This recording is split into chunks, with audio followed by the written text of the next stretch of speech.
So what's up, people, and welcome to the chapter 17 and 18 discussion of Horino中のソリスト, or Soloist in a Cage.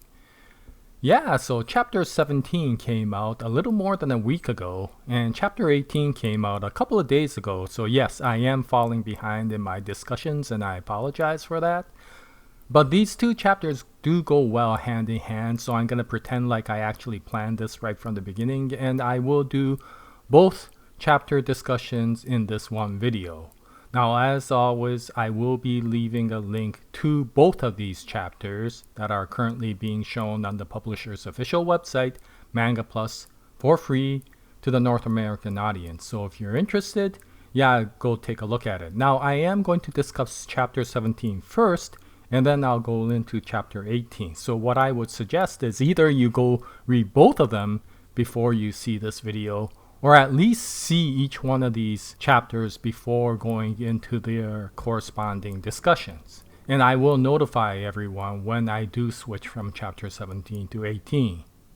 But anyway, things are heating up a lot in these chapters. And more I'm starting to think that we may be nearing the end of the series, which may be okay. I mean, so long as it gets the proper ending that it deserves, then I will be very, very happy about it. And I got a feeling that everybody has the same expectations of what the ending will be or what they want the ending to be.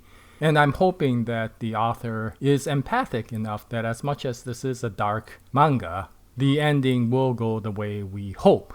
But in any case, things are kind of changing between the previous few chapters and what's going on right now. And that's because the Pope has appeared.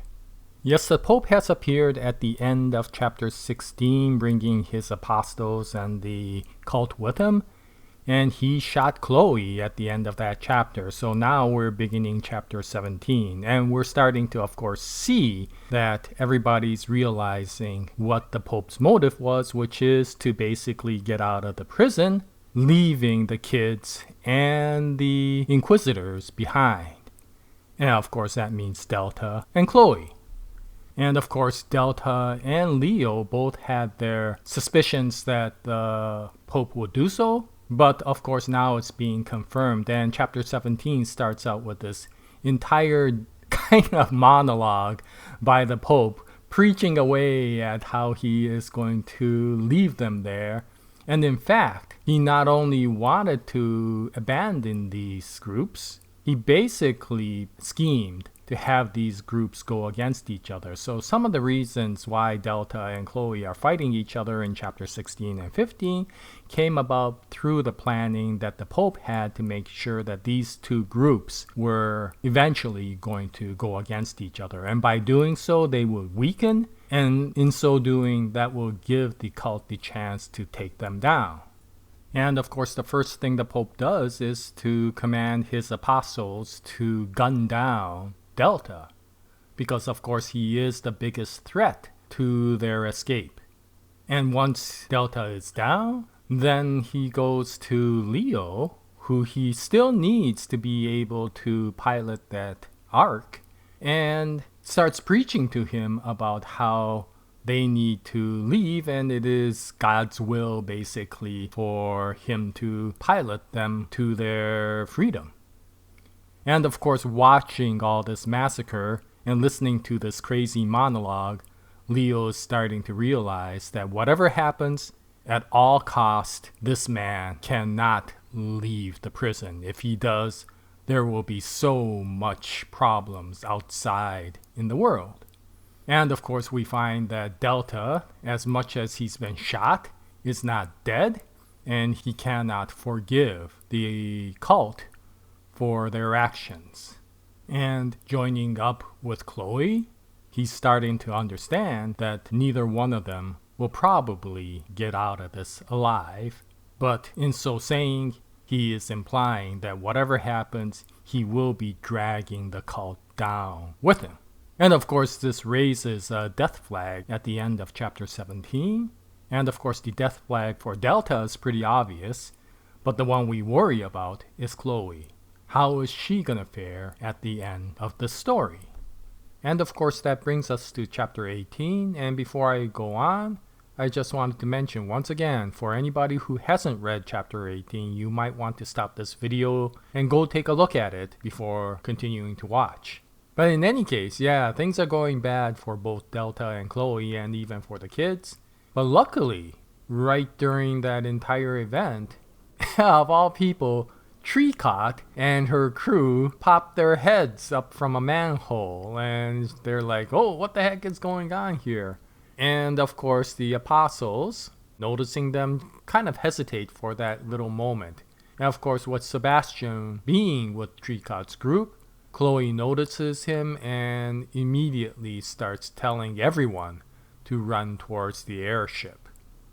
And this gives both Delta and Chloe a chance to fight back, and my gosh, do they fight back. Yeah, Delta is now going into rage mode as he takes out one apostle after another.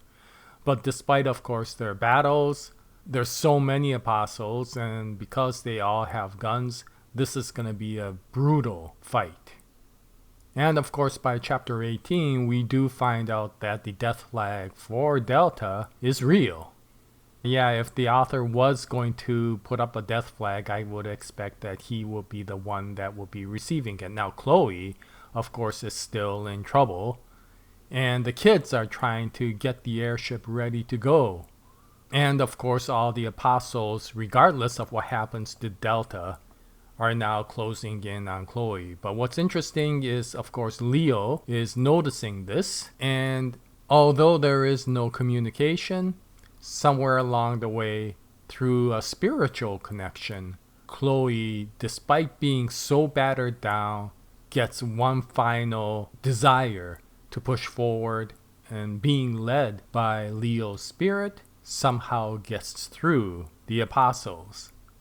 And as much as I would love to show the scene, which is absolutely beautiful, of Leo leading the way for Chloe, that is a scene I think you should go to that chapter and read directly, because that scene is really, really beautiful, and it doesn't do it justice if I show it here.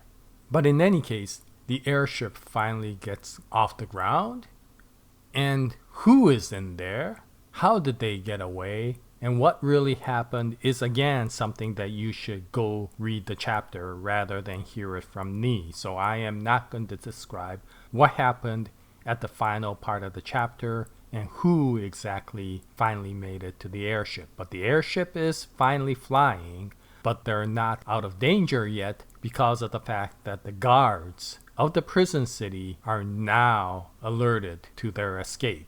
So it'll be interesting to see what happens in the next chapters. Now, in reality, we do expect that the airship will be able to successfully get out of the prison city, but from an individual's perspective, whoever is on the airship, will they all be able to survive that trip?